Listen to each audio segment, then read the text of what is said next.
और अब केंद्रीय कर्मचारियों से जुड़ी खबर। केंद्रीय कर्मचारियों को कड़ी चेतावनी दी गई है कि अगर 15 मिनट से ज्यादा देरी से वो अपने दफ्तर पहुंचे तो उन पर विभागीय कार्रवाई होगी।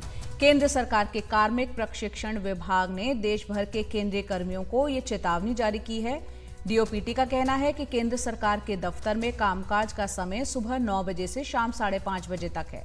लिहाजा दफ्तर पहुंचने में देरी होने पर 9:15 तक यानी 9:15 बजे तक तो ऑफिस पहुंचने की इजाजत होगी।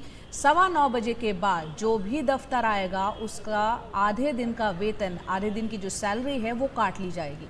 केंद्र सरकार ने अटेंडेंस के लिए बायोमेट्रिक सिस्टम का भी इस्तेमाल करने को कहा है। इस पर ज्यादा जानकारी दे रही हैं हमारी सहयोगी सिकता देव।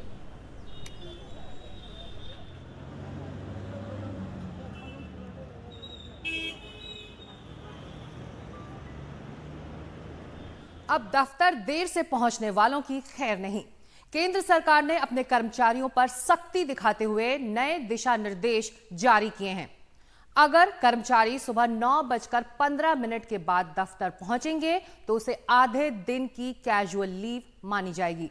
सभी को बायोमेट्रिक अटेंडेंस मार्क करने को कहा गया है। यह नियम कोविड के बाद बंद हो गया था।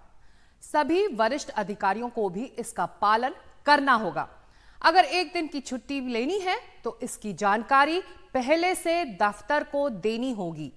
केंद्र सरकार के दफ्तर में कामकाज का समय सुबह 9 बजे से शाम 5:30 बजे होता है। ऐसे में पाया गया है कि सरकारी दफ्तरों में लोग देरी से पहुंचते हैं और जल्दी चले जाते हैं, जिससे आम जनता को परेशानी हो रही है। हालांकि वरिष्ठ अधिकारियों का कहना है कि वो आमतौर पर शाम 7 बजे के बाद भी काम करते रहते हैं और कई बार तो घर से भी वो काम करते हैं और छुट्टी के दिन भी उन्हें काम करना होता है। साल 2014 में प्रधानमंत्री नरेंद्र मोदी के कामकाज संभालते ही सरकारी दफ्तरों में टाइमिंग फिक्स करने की बात हुई थी। हालांकि तब कई कर्मचारियों ने विरोध करते हुए कहा था कि उन्हें काम पर पहुंचने के लिए लंबा रास्ता तय करना होता है। ऐसे में फिक्स टाइमिंग कारगर उपाय नहीं है। हालांकि ये नए दिशा निर्देश सरकारी दफ्तरों में अनुशासन के लिए जारी हुए हैं ताकि कामकाज प्रभावित ना हो और जनता को कोई तकलीफ भी ना हो। और आपको याद दिला दें कि पीएम मोदी ने लोकसभा चुनाव के दौरान एनडीटीवी ग्रुप के editor in chief Sanjay Puglia को एक जो इंटरव्यू दिया था उसमें कहा था कि ब्यूरोक्रेसी का मतलब प्रमोशन, अच्छा विभाग ही नहीं होता, बल्कि सरकारी अफसरों को ये समझना जरूरी है कि उनके जीवन का मकसद है क्या।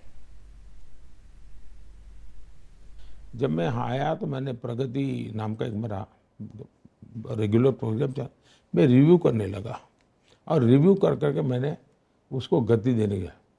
कुछ हमारा माइंडसेट है, हमारी ब्यूरोक्रेसी। सरदार साहब ने कुछ कोशिश की थी, अगर वो लंबे समय रहते तो हमारी सरकारी व्यवस्थाओं की जो मूलभूत खाका होता है उसमें बदलाव आता, वो नहीं आया। ह्यूमन रिसोर्स डेवलपमेंट को होगा ना, गवर्नमेंट अफसरों का ट्रेनिंग क्या होगा, सरकारी अफसर को पता होना चाहिए कि आखिर उसके लाइफ का पर्पस क्या है। उसका ये तो नहीं कि मेरा प्रमोशन कब होगा और मेरी अच्छा डिपार्टमेंट मुझे कब मिलेगा, यहाँ सीमित नहीं हो सकता है। तो ह्यूमन रिसोर्स डेवलपमेंट के लिए फिर टेक्नोलॉजी गवर्नमेंट में हम कैसे लाए, इस पर हमारा काम है।